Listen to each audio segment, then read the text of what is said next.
Good afternoon. I am Costa Constantinidis, Chair of the Environmental Protection Committee, and today we'll be holding an oversight hearing on effectively utilizing water resources for energy generation, safety and conservation, and we'll hear 4 bills related to water use.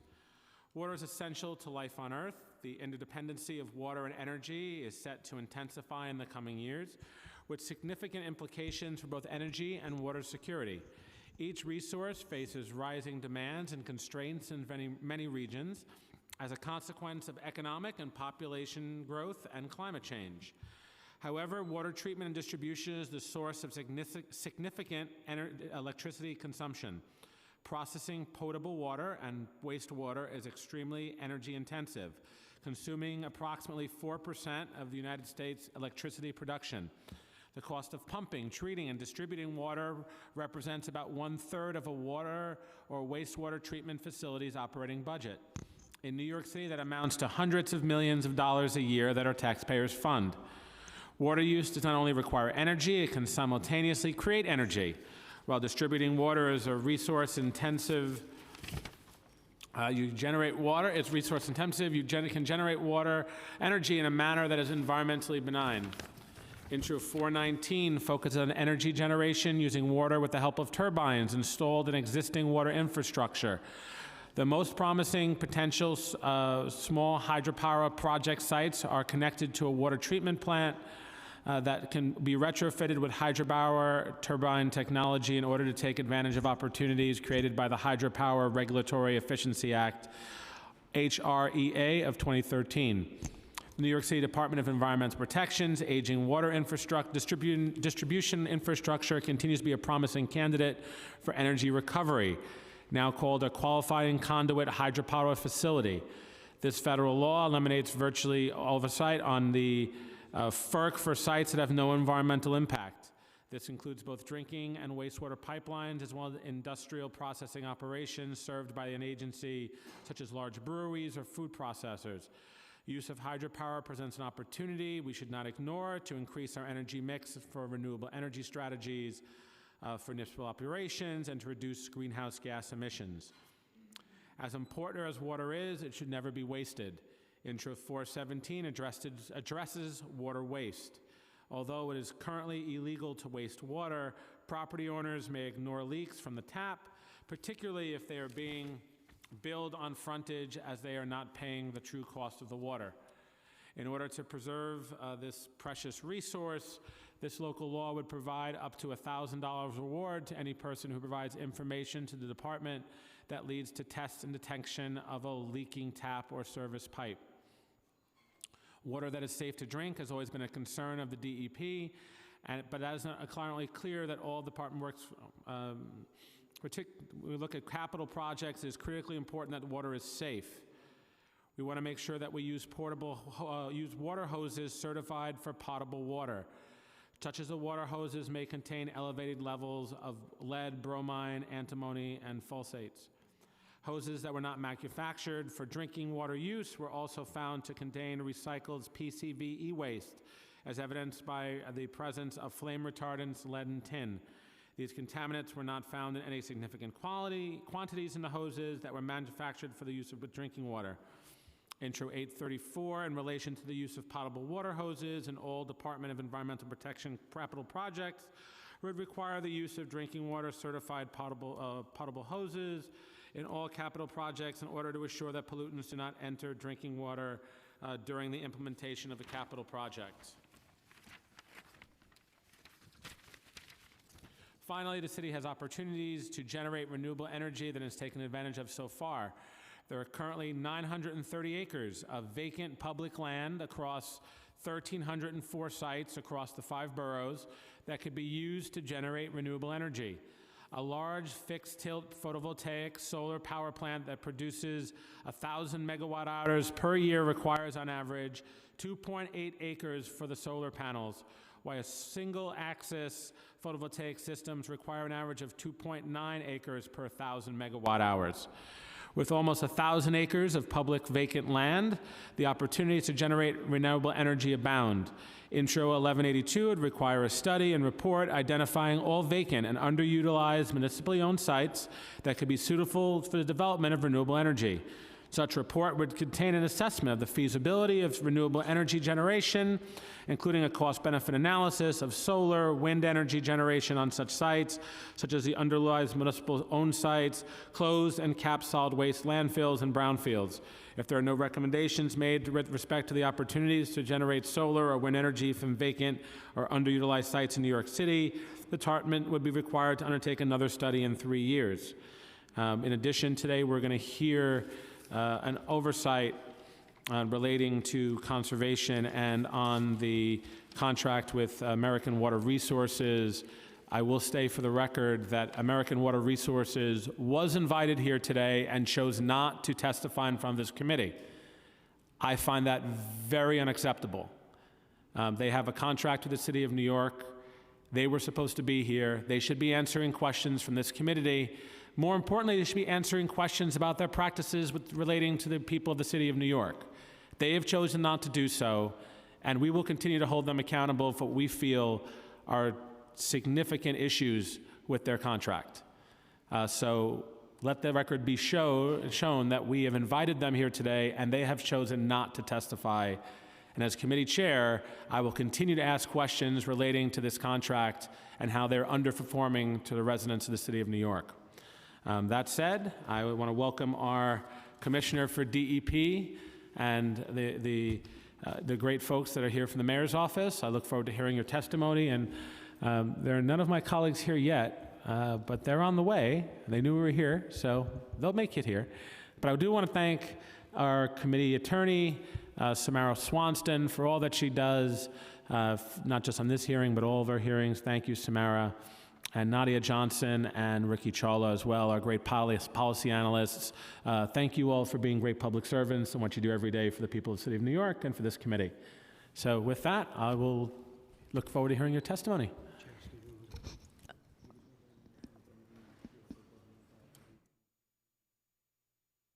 Okay, all right, so before, I've been informed to do a little housekeeping. If you were here for government operations, you are not in the right room. It has been moved to the 14th floor across the street. So if you're here for that hearing, I'm not your guy. You should go over to the 14th floor across the street. If you are here for a DEP, you're in the right room. And if you'd like to testify, but you figure out how you want to do that, you should fill out one of these cards. Because if you want to testify and you don't fill this out, I will never know that you wanted to testify. So let's make sure we can get that done correctly. Thank you very much. And with that, Commissioner Sapienza, look forward to hearing your testimony. Can you please raise your right hand? Do you swear or affirm to tell the truth, the whole truth, and nothing but the truth today?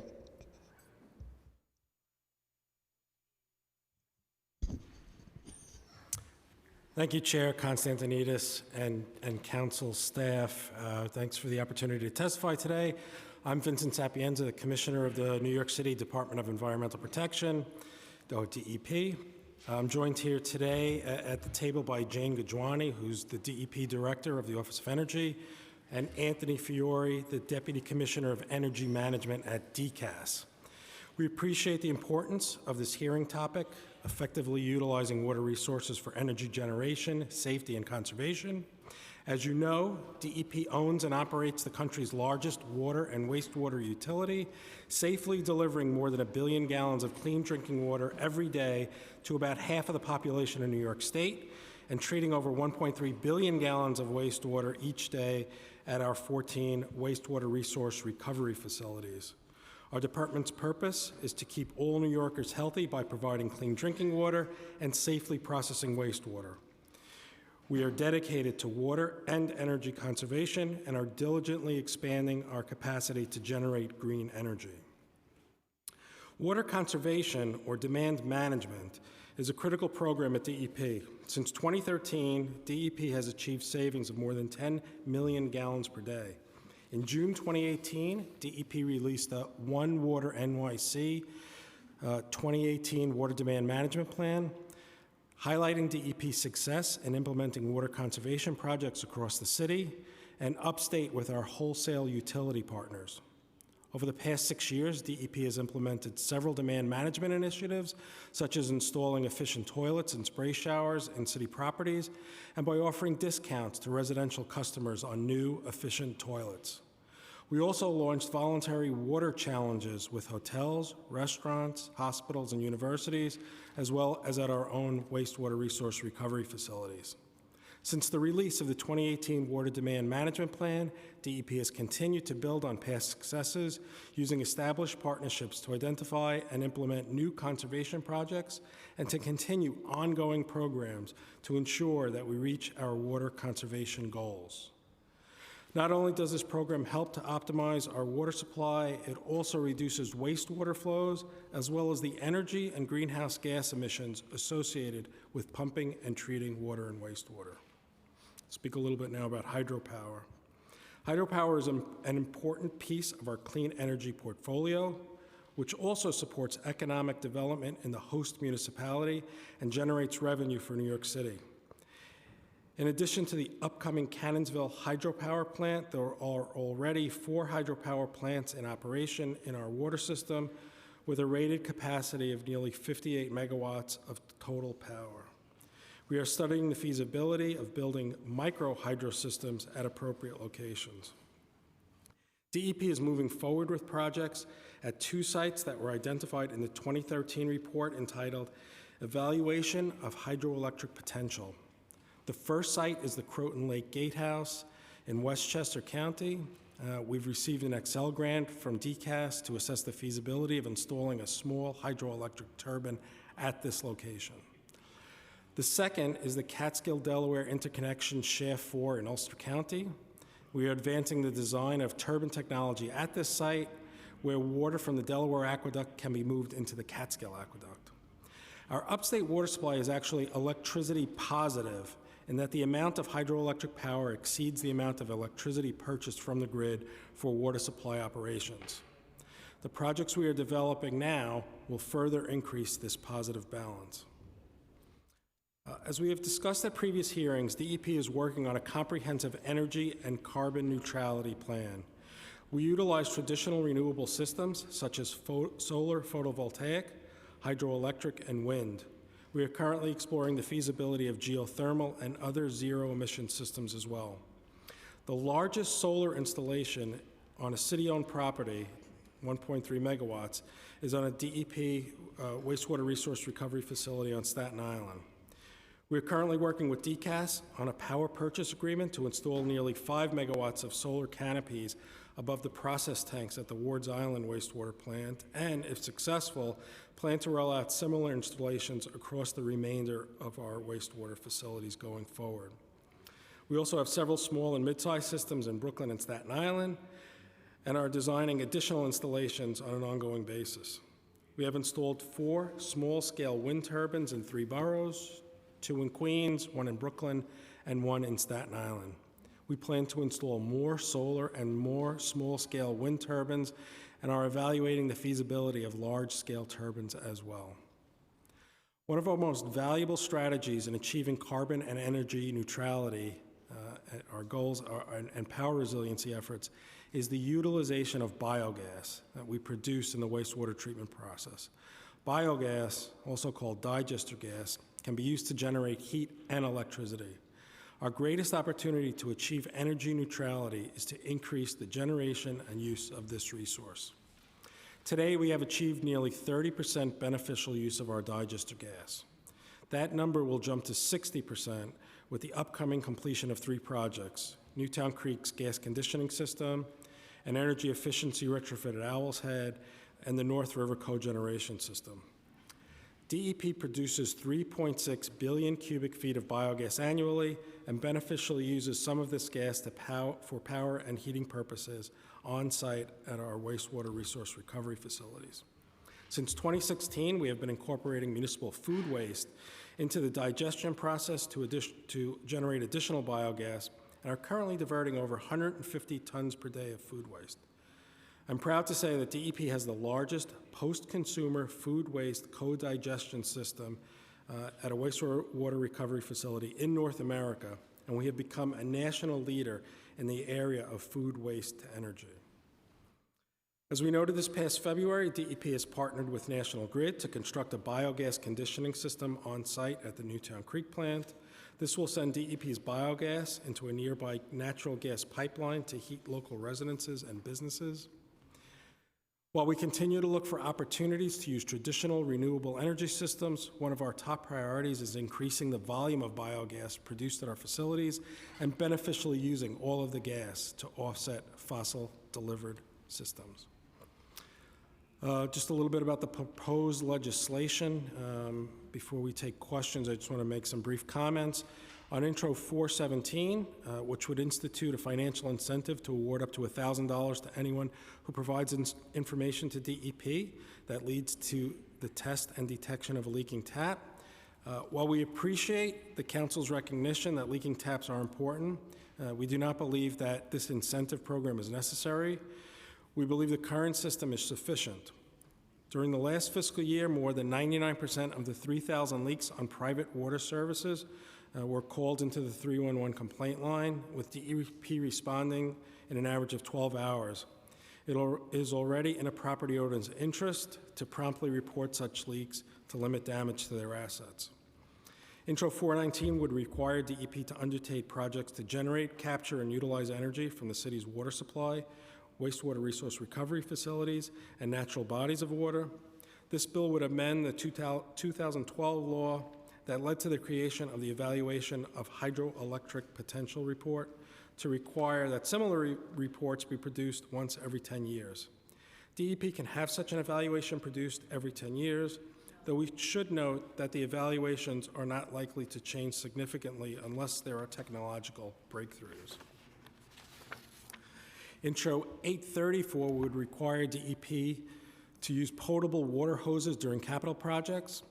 We have verified that the New York City Department of Design and Construction, which manages the city's water main capital projects, has implemented this policy in 2017. DEP follows this procedure also for our own repair projects on water mains. DEP supports the policy's continuation. Intro 1182 relates to the Department of Citywide Administrative Services, or DCAS. The bill would require the city to identify and report on vacant or underutilized municipal properties, including closed and capped solid waste landfills and brownfields that would be suitable for renewable energy generation. DCAS is supportive of conducting a study that would elucidate city properties that may be able to host renewable energy. The city owns approximately 12,500 tax lots, of which 5,900 are classified as vacant by the Department of Finance Building Classification System. Of these 5,900, about 3,000 have limited use for any purpose because they comprise interior or access lots that are either extremely small or are used as pedestrian throughways. From the remaining 4,800, about 2,100 are regulated as waterfront, wetland, or map streets. DCAS believes that a comprehensive study will illuminate which of the remaining 2,700 vacant tax lots are capable of hosting renewable energy generation technology, and will also help us to determine which lots are truly in current and future state of underutilization.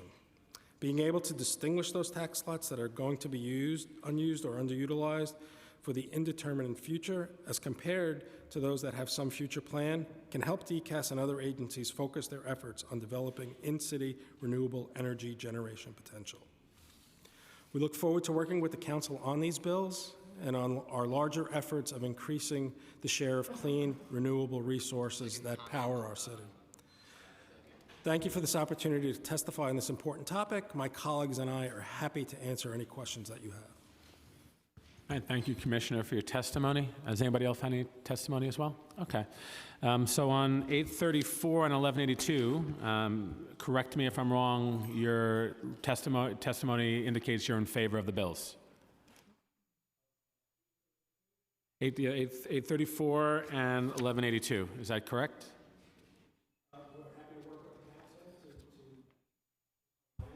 Great, so I'm going to take yes for an answer and not ask you any questions about those bills. So I'm going to remove my questions for those because we already have an agreement. Let's talk a little bit about 419. I think you might have brought this up already, but Is the department considering capturing heat from waste before it's sent to the sewage treatment plant? I'll let Jane Gujwani speak about that. And let me welcome Councilmember Donovan Richards from Queens, former chair of this committee and member currently of the committee. Thank you for being here, Donovan. Good Please go ahead. afternoon. Yes, that is something that we're currently looking at. We're actually kicking off an energy and carbon neutrality plan in January. It's a 3-year study, and as part of that, as you are aware, one of our One NYC goals is to meet energy neutrality, our wastewater treatment plants, and the carbon neutrality for our entire agency. And we've accelerated our greenhouse gas reduction goals via Local Law 97. And so as part of that, we really kind of need to find all the ways to recover resources, recover energy within our system. And so we are looking at different ways to recover thermal energy from the wastewater stream, both at our facilities and then within the city itself. I mean, there are some technical constraints that have been identified, but then we're also talking to, this is being done in Washington, D.C., and it's being done in Toronto. So it is something on our agenda to look at, and then we'll need to weigh that with the reliability of the system. How many sites would generate energy by discharging wastewater? I'm sorry, what is? How many sites could generate energy by discharging wastewater? Oh, so is this about power generation Yeah. for electricity generation? So none of them currently generate electricity by discharging water. There was a study that was conducted in 2013 that evaluated turbines in the outfalls or in the kind of the effluent weirs. And so that is a potential area to generate electricity, and that's something that we're going to be revisiting as part of the energy and carbon neutrality plan. So just to ask, I mean, this is, we've received a lot of testimony in favor of this legislation. Is it something you're willing to work the council on to see if we can get done? Absolutely. Wonderful, wonderful. So I'm going to take an answer. I'm going to take yes for an answer on that as well, because it looks like we have a pretty good point of agreement. So then I'm going to speak a little bit. Oh, Jesus, this thing keeps conking out on me. So I'm going to ask a little bit of questions about the American Water Resources contract. Actually, before I do that, I'm going to give. Do you have any questions, Donovan, that you want to ask? Well, I'm happy AWR finally signed me up after I signed up over like 2 years ago. I wonder if it was in the anticipation of this hearing. Well, I have a bunch of questions. If you want to ask anything about the bills, I'm happy to let you go first because I don't want to hold you up. Well, yeah. I mean, I won't take much of time, but just wanted to know, what does the oversight look like on AWR? You know, what checks and balances are there, certainly, to make sure that they're doing what they're supposed to do. And often our officers get complaints from individuals who may have spontaneously found out about a leak. Maybe their water bill's a little higher, and then they go to AWR, obviously, to try to resolve the issue. So I just wanted to know, what time frame should homeowners look to sign up for AWR, and if there's flexibility in the process in them finding a leak to still sign up for that program and to sort of have AWR deal with the issue still. Thank you, Councilmember Richards. So just as a little bit of a background, and for many, many years, we at DEP would get calls from homeowners saying, hey, I have a water leak, come and fix it. And I guess it wasn't common knowledge among most property owners that the water service lines and the sewer service lines that connect city infrastructure to their buildings are owned by them and need to be maintained by them. And when there are problems, it's incumbent upon them to hire their own plumber to have it fixed. So one of the things we started encouraging folks to do is that if they did have concern about a big expenditure when they had a problem, is to buy insurance. And there are several insurers that are out there that provide this service, AWR being one of them. Back in 2013, the New York City Water Board entered into an agreement with AWR where AWR could provide insurance to any property owner in the city that wanted it, and those property owners would be allowed to pay for AWR through their water bills. It was really just a convenience so that folks can just pay one bill, you pay your water and sewer rates, and plus if you wanted to pay the insurance. Completely optional. You can use AWR, you can use other insurers that are out there, but that's been the agreement since 2014. Councilmember Richards, let me just jump back in, because I was actually going to give you a chance to ask questions about the bills before I went into the AWR stuff. I have to step out, so. Oh, okay, yeah. But I just wanted to get that. Yeah, Thank definitely. you for Yeah, your no time. problem. I didn't want to jam you up. I know you're busy. Councilmember Espinal is here as well from Brooklyn. Thank you. If you have another minute, I'll absolutely let you ask questions, Councilmember Richards, on this topic. But I wanted to jump back in here because how many insurance claims have they denied due to a pre-existing condition? Because that is a huge issue. And I just heard Councilmember Richards not in agreement. How would one know that they have a pre-existing condition? How do we then deny someone for a pre-existing condition? I mean, AWR seems to be the arbiter, judge, jury, and sort of executioner there. So all of these insurance providers, AWR and others, all have things that they cover and things that they don't. It's in the agreements that they provide to property owners when they sign on. That's the AWR's agreement. But does it feel it's unfair, though, where we're sort of representing to these homeowners that they should get this insurance if they don't want to have to pay large out-of-pocket expenses for updating their water line, and then when it comes time to do it, AWR comes out and says, well, actually what we meant was we'll fix it if it's none of these. And this is a lot of stuff they're cramming on one page. I hope that we're getting this for people that are watching at home. This is a lot of stuff that they don't cover. I mean, I'm thinking maybe they should actually list the things they do cover instead of the things they don't cover. It might be of a shorter list.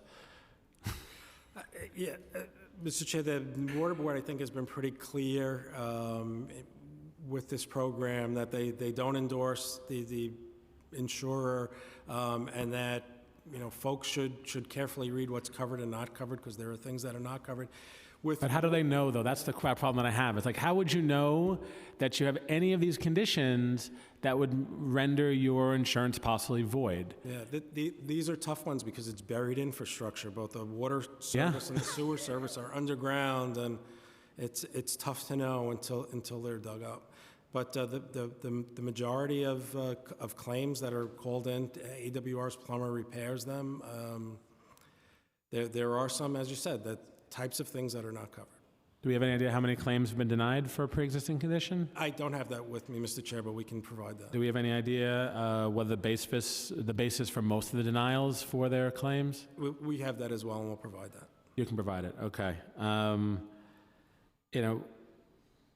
we don't know the percentage of claims they deny, or you do have that information, you can get it back to me? Yeah, we'll get that to you. I don't think anybody has. I mean, do we know how many people were aware that they had a pre-existing condition before they showed up, before they bought the insurance? Yeah, we would assume most people did not know that they had a pre-existing condition. And it's usually, the plumber will come and dig the line and see that there was some kind of a pre-existing condition. That happens. But who does that?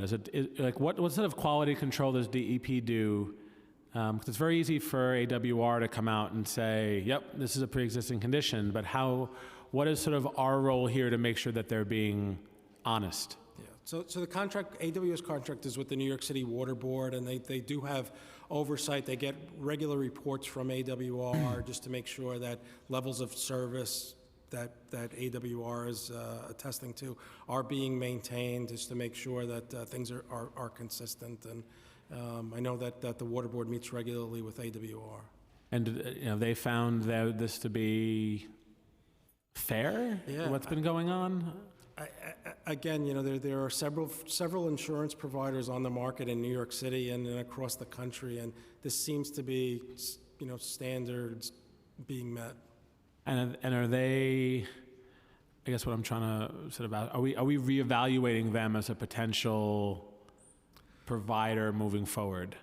So their contract ends in 2023, I think it is. 3 years, 3 years and some change away. Yeah. So again, at that time, I think the Water Board would probably rebid the contract and see who was interested in I mean, I know from one of my own constituents, and I spoke to your staff, who was very helpful, spoke to Mario Bruno, and it's, here's a homeowner who, they said there was an issue, they came out and flushed the line, they didn't find anything the first time, they didn't find anything the second time, I think the third or the fourth time they came out, then they said, yeah, it's like pitched the wrong way or something. I mean, I'm not an engineer by trade, I'm a council member, but they said, yeah, it's pitched the wrong way, and therefore that, that's a pre-existing condition, we don't fix that. But after you fix it, don't worry, you can get another insurance policy and we'll cover you. That sounds like a lot of nonsense to me. Yeah, and not to endorse what AWR's plumbers do, but again, that's standard language in all of the insurance. Yeah, we gotta figure out a way to do better here. I mean, what are their performances in other cities? Do we know sort of what their evaluations have been elsewhere?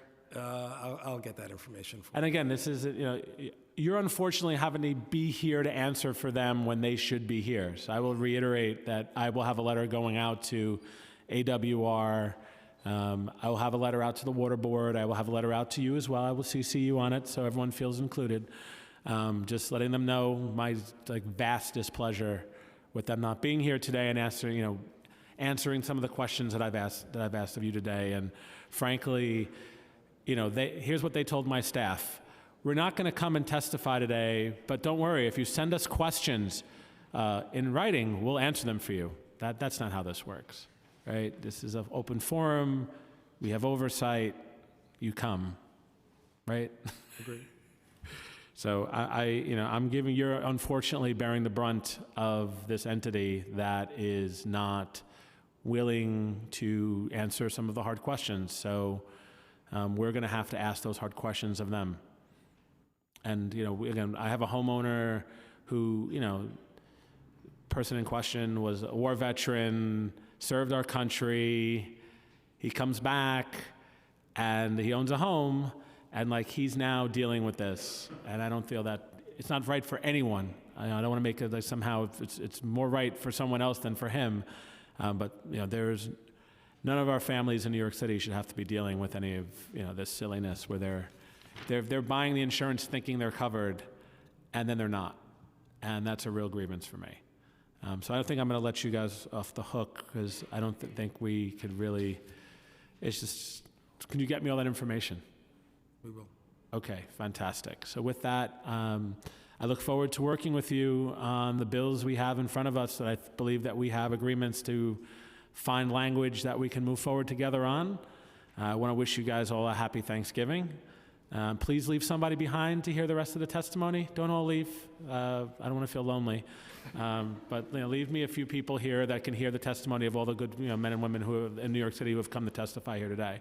And I look forward to hearing you again soon. I think we have another hearing back on December 11th, which is going to cover a opportunity for transforming Rikers Island. So I look forward to having you guys back here again and talking about that after the Thanksgiving holiday. Thank you. Thanks, everyone. Thank you.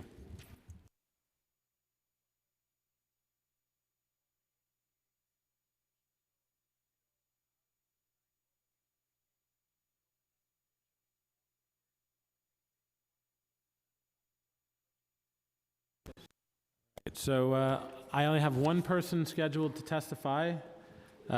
Two. Okay. Here's somebody from 350.org. All right. So I've got John Sulaway from the National Hydropower Association. I have Georgiana L. Page Smith from 350 Brooklyn. If you can all step forward.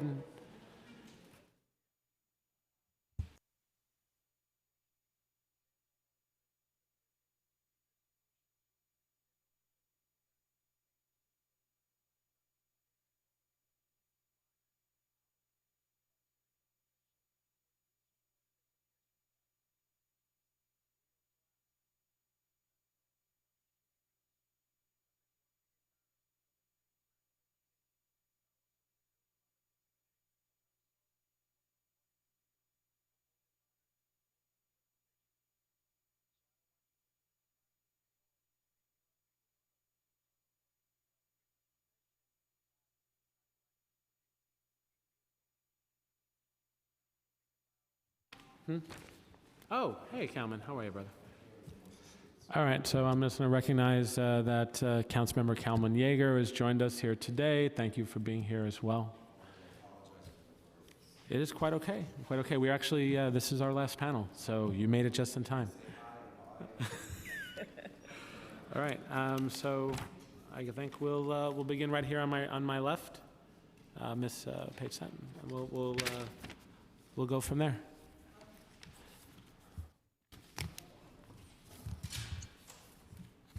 Thank you.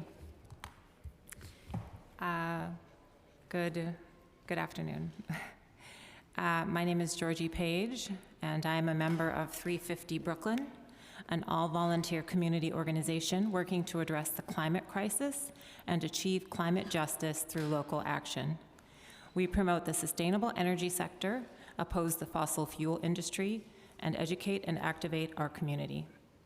350 Brooklyn is a local affiliate of 350.org, a global grassroots organization. 350 Brooklyn supports Initiative 1182-2018, and we urge the City Council to pass this bill. The bill would require every 3 years the submission of a report identifying all vacant and underutilized municipally owned sites that would be suitable for the development of renewable energy, including an assessment of the feasibility of renewable energy generation on that location. We feel that such a requirement is an important first step toward the increasingly urgent task of building a sustainable, local, and clean energy system so desperately needed in response to the climate crisis and the systematic environmental injustices embedded into our current energy system. While the broader environmental, health, economic, and logistical rationales for moving toward 100% renewable energy and away from fossil fuels are well established, New York City has additional imperatives. From an energy generation perspective, there is a long-term need for solar and other renewable energy generation if we are to meet our CLCPA target of eliminating greenhouse gas emissions by 2050. Continued fossil fuel emissions, some of which are currently generated by power plants throughout the city's low-income neighborhoods, will increase adverse health effects among the general population, but especially in communities that already lack adequate resources. Moreover, we are in agreement with the Sierra Club's Atlantic chapter and in solidarity with Canada's Indigenous communities who have for decades suffered the impacts of hydropower development. Imported hydropower is not a clean or acceptable alternative to these dirty and harmful sources of energy. An alternative to these dirty power systems is more distributed, renewable solar, wind, and microgrid power sites. Such projects have the potential to not only generate energy, but generate jobs in 21st century industries. Because of their distributed nature, community-level renewable energy systems are also an important building block for New York City's resilience, which depends on developing diverse sources of energy. The development of renewable energy generation facilities in underused municipal space is entirely aligned with the 1 NYC 2050 Plan for Sustainability and Resilience. And we feel this bill is the first essential step to get us there. All that is lacking is our commitment and an increased sense of urgency. Though New York City has acknowledged our climate emergency with a declaration, the symbolic gestures alone are not enough. A September 22nd report by the UN Climate Action Summit's Science Advisory Group has determined that there is still a giant and glaring emissions gap. The gap is the difference between where we are likely to be, based on our current targets, and where we need to be. The report warns that our current level of ambition needs to be roughly tripled to align with the 2°C limit and must be increased around 5-fold to align with the 1.5°C limit.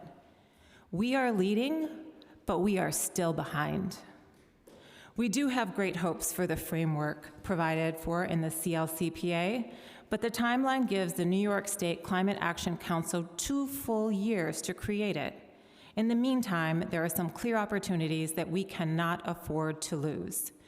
Bill 1182-2018 is one of them. Thank you. Thank you, and believe me, we agree with you. Whether it's the Climate Mobilization Act that we passed earlier this year to reduce emissions from large buildings, looking for opportunities to transform Rikers Island into an infrastructure and renewable energy island, whether it's looking at battery storage. We share your concern. We share the desire to move quickly. And as you heard, the mayor's office testified in favor of the bill. So we look forward to negotiating this out and making this another opportunity for us to generate renewable energy in the city of New York that we so desperately need and create those jobs. So thank you for being here today, taking the time to fight on climate and to have your voice heard, and all of your organization. Thank you for being such a strong advocate. Thank you. I just have one question. There's going to be a Renewable Rikers hearing on, did you say December 11th? December 11th, yeah. Okay, thank you. 1 o'clock in the chambers. All right, Mr. Silway. I do this right.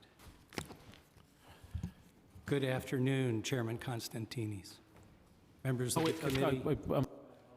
Before I have you begin your testimony, I do want to recognize Councilmember Andy Cohen. Did you want to say anything on the record relating to your bills? And also Councilmember Steve Levin is here as well. I apologize for that, sir. I appreciate that, Chair. I really just wanted to come up and thank you for hearing Intro 1417. You'd be surprised, actually, in the 11th Council District, we're home of the Croton filtration plant. I have a significant network of private sewers, and I've dealt with a surprising number of water-related issues. I've really fought hard to try to get the daylighting of Tibbetts Brook and having the Van Cortlandt Lake get out of our combined sewer system. So there have been a number of these issues that I've had the opportunity to work on at the council, and obviously conservation plays such a fundamental role in managing our water supply, and I think Intro 417 just goes a small way in sort of, instead of always fining, giving sort of an affirmative way of trying to identify leaks and get them repaired. So unfortunately I was detained and I did not get to hear what the admin had to say about the bill, but I think it's a great idea if I say so myself. Thank you. Thank you, Councilmember Cohen, and thank you for your great work on protecting New York City's environment. Thank you. Good afternoon, Chair. Mr. Silway, my apologies. Not to worry, committee members, council, committee staff. My name is John Sulloway, and I am pleased to be here today to discuss Initiative 419-2018, a bill proposed by the chairman to promote conduit power projects as part of the city's municipal water supply and other systems. To begin with, let me tell you a little bit about myself. I've been 39 years, now 40 years in the energy sector with experience in energy, transmission project development, licensing, and environmental research. Most of the time I was with the New York Power Authority. I retired from NYPA at the end of 2014, serving at the time as the Vice President of Project Development, Licensing, and Compliance. I now serve as a Senior Energy Regulatory Advisor for Gomez & Sullivan Engineers, a water resources and environmental science firm that works in the hydropower sector in New York, throughout the Northeast, and now actually through the United States. I appear before you here today in my capacity as a member of the Board of Directors of the National Hydropower Association, NHA. NHA is a national association dedicated to advancing United States hydropower resources, including conventional hydropower, pump storage, conduit power, and marine energy. NHA represents more than 240 companies, large 500 Fortune companies, and small mom-and-pop family-owned businesses, including conduit power project developers seeking to deploy the very technology that this bill seeks to promote. My main message to you in this is that conduit power represents a largely untapped opportunity to add clean, renewable generation to municipal water supply systems and other conveyances in the furtherance of climate goals and grid reliability objectives. These projects, whether they're installed in water supply pipes, wastewater treatment systems, irrigation canals, or others can provide predictable and reliable renewable power with almost no additional impacts. In fact, adding new hydropower generating equipment maximizes the public benefits of this existing infrastructure. This point has been recognized and exemplified in two federal pieces of legislation, the Hydropower Regulatory Efficiency Act of 2013, and then the America's Water Infrastructure Act of 2018, which created a new hydropower category, appropriately named qualifying conduit facilities. This legislation allows for small and medium-sized conduit hydroelectric projects that are less than 40 megawatts to receive full federal approval from the Federal Energy Regulatory Commission, that's FERC, there's a typo in there, in only 30 days. Congress and FERC recognize the benign nature of these projects in the environment in relation to their potential contributions across the United States to reach our national energy goals. If you think it is difficult to permit a project in New York City, you should try permitting a hydropower project with the FERC. It normally takes 5 to 10 years, even for an existing facility. This is a win-win for the city. Renewable energy production increases, carbon emissions are reduced, costs associated with water delivery are offset. New distributed renewable generation provides reliable and predictable power to the local electrical grid. Diving a bit deeper into the climate benefits of hydropower, I note that New York City is committed to reducing its greenhouse gases by 80% by 2050. Like other jurisdictions seeking to reduce their carbon emissions profile, to reach this level, every kilowatt hour of renewable generation is needed. That includes generation from small distributed conduit hydropower projects. The bill before you today provides another tool to attain the city's ambitious and yet achievable emission reduction targets. And as such, the NHA is pleased to support the bill and urges the council to move expeditiously on its approval. I'd like to take a quick moment to step back and review our state's history utilizing its hydropower resources, as promoting conduit hydropower opportunities builds off of a long, proud hydropower tradition. Hydropower has provided electricity to New York State since the first generating facility opened up at Niagara Falls more than 100 years ago. New York is the largest hydroelectric power producer east of the Rockies, and in 2018 was the third largest hydropower generating state, representing 11% of the total U.S. hydropower generations. There is more than 300 hydroelectric generating stations, as big as the Niagara project, which is 2,700 megawatts, to projects that are less than a megawatt. They all connect to the state's grid, meeting approximately 17% of the state's total electricity. And it was some of these very hydro projects, including the one at Niagara, that following the massive 2003 August East Coast blackout that served as the base for restoring power to millions of Americans. This event demonstrated yet again for policymakers and the public the reliability benefits that hydropower provides to New York and beyond. Hydropower is the foundation of the state's and the city's renewable energy usage. Not only is it a carbon-free resource itself, but hydropower is a force multiplier, as its grid services also function to integrate greater amounts of additional variable renewable generation. The path to carbon-free flows through hydropower. Hydropower complements wind and solar. When the sun goes down and the wind stops blowing, hydropower keeps carbon-free electricity flowing on the grid. The city has a great opportunity to build off of this legacy by supporting these new conduit power applications as proposed in the bill. Potential opportunities. In 2012, a report that the commissioner cited, Gomez and Sullivan Engineers in association with Hands on Hydro and O'Brien and Gear conducted a study for New York City Department of DEP to identify sites in DEP's water and wastewater system with the greatest hydroelectric potential. 36 representative sites were screened. Sites were evaluated based on constructability, electrical demand, operability, and economic factors. The top 12 sites were analyzed further to match up the best turbine technologies to site-specific characteristics. 6 sites that represented the best electrical generation potential in different parts of the system were advanced through the economic analysis.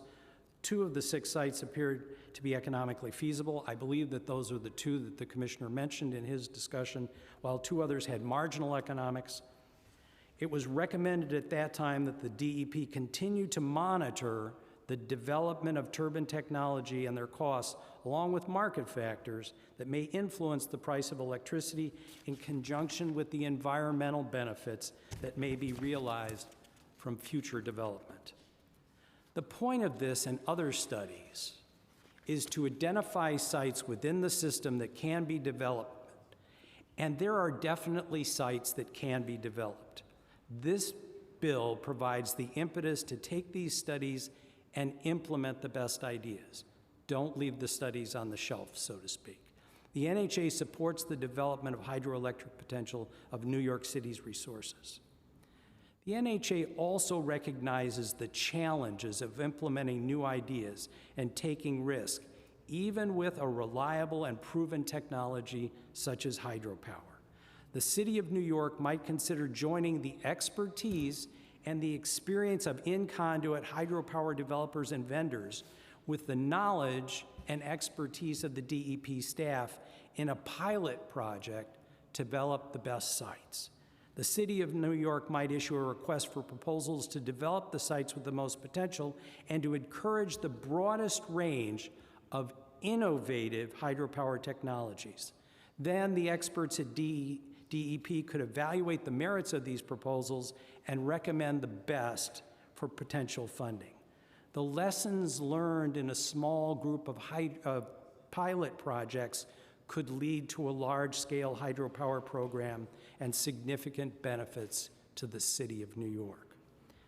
In conclusion, hydropower has been providing clean, reliable, and low-cost power to New York families and businesses for over a century. And these new small conduit project opportunities are primed to add to that contribution while also playing a new role in meeting the city's climate policy objectives.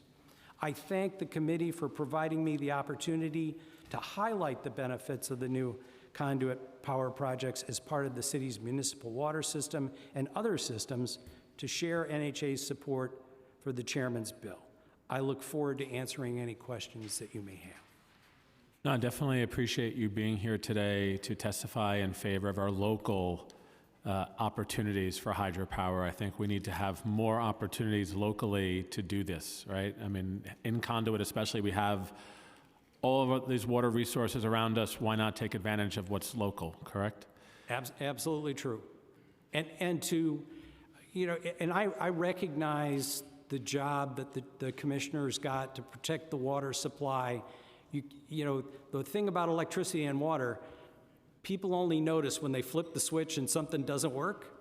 So I understand the need for reliability, but allow the developers come in, propose innovative changes, because the technologies are literally changing. The study that was done in 2013, I'm sure is way out of date at this point, right? Yep. So apply those new technologies, challenge the private sector, use a private-public partnership, but start small, because when you start small, you can figure out what works and doesn't work, and then you expand it to a broader scale. I think that, you know, we should look for every opportunity for renewable energy that's local. Absolutely. Right? That's, you know, creates jobs here, that provides for a just transition, that allows us to reduce our carbon footprint here in our own communities. Yep. And I think that's what this bill and 1182 seek to do. So I thank you for both of you for being here today, and for your good testimony and taking of time out of your schedules to be here on a Monday afternoon before Thanksgiving. So I want to thank you both for spending time with us here today. And with that, I'll let this panel go. Seeing no one else who wants to testify, I again want to thank. I want to thank Samara Swanston, our council attorney, Nadia Johnson, and Ricky Chawla our policy analysts for this committee. Thank you all for doing such a great job all the time. Jonathan Seltzer, our financial analyst, and from my own team, Nicholas Wazowski, my legislative attorney. Wishing you all, from my family to yours, a very happy Thanksgiving, and look forward to moving on these pieces of legislation to move New York City to a greener, more sustainable place as we reduce our carbon footprint in the way that we desperately need to act upon. So look forward to being back with you all here in December. With that, I will gavel this. And Sergeant at Arms, thank you so much for your great work here today. And with that, I'll gavel this committee hearing closed.